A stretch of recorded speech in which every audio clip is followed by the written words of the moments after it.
दोस्तों, वैसे तो पूरा ही मीडिया किसान आंदोलन का विरोध कर रहा है, लेकिन जो सबसे ज़्यादा विरोध कर रहे हैं वो है टाइम्स नाउ नवभारत के सुशांत सिन्हा जी। अब उनका साफ साफ ये कहना है कि अगर एमएसपी पर खरीदी की गई सरकार द्वारा तो सरकार को 10 लाख करोड़ रुपए का इन्वेस्टमेंट करना पड़ेगा। अब देश का बजट ही जब 45 लाख करोड़ रुपए है तो फिर किसानों को 10 लाख करोड़ रुपए कैसे दिया जा सकता है? सिर्फ उनके लिए इतना बड़ा अमाउंट कैसे इन्वेस्ट किया जा सकता है? तो किसानों की जो मांगे हैं वो नाजायज़ है, इसलिए ये किसान जो है वो कांग्रेसी है, इनकी मांगे जायज़ नहीं, ये सेल्फिश हैं वगैरह वगैरह के न्यूज़ चलाकर किसानों को विलन बनाया जा रहा है। क्या बात कर रहे हैं? अरे हाँ भाई हाँ। लेकिन सुशांत सिन्हा जी ये बात नहीं बता रहे कि ये जो 10 लाख करोड़ का इन्वेस्टमेंट की बात वो कर रहे हैं वो सिर्फ केवल वन टाइम इन्वेस्टमेंट की ही बात है। मान लो एक बार सरकार ने, जैसे सुशांत जी ने बताया 10 लाख करोड़ रुपए लेकर सरकार ने एक बार इन्वेस्टमेंट कर दिया, एक बार एमएसपी के दाम पर किसानों से अनाज खरीद लिया तो वो अमाउंट वहीं पर सर्कुलेट होता रहेगा हमेशा। यानी इस साल खरीद लिया तो बाकी वो फसल सरकार बेचेगी, फिर उससे पैसा आएगा, फिर उसी पैसे से अगले साल वो फिर से बेचेगी। तो एक बार इन्वेस्टमेंट कर दिया गया पैसा तो वहीं पर वो कंटिन्यूअसली रोटेट होता रहेगा, सर्कुलेट होता रहेगा, बार बार उसमें इन्वेस्टमेंट करने की ज़रूरत नहीं पड़ेगी।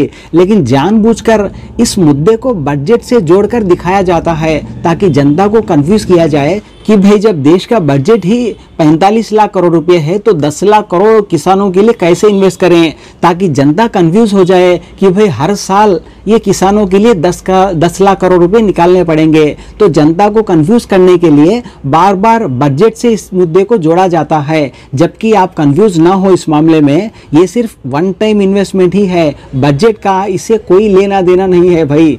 मान लो अगर आखिर में ये भी कह दें सुशांत सिन्हा जी कि 10 लाख करोड़ में अगर एमएसपी के दाम पर अनाज खरीद लिया जाए तो सरकार उसको बेच नहीं पाएगी उतने दाम में, सरकार को लॉस होगा वगैरह वगैरह।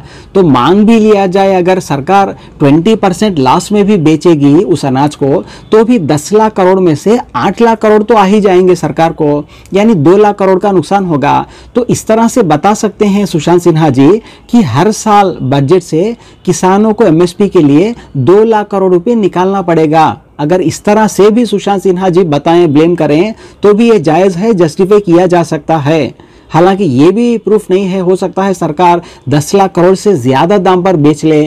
मान लो अगर लास्ट पर भी बेचे 10-15% या 20% लास्ट पर भी बेचे, 8 लाख करोड़ तो आ ही जाएंगे। तो जो लास्ट होगा वो सिर्फ 2 लाख करोड़ ही होगा।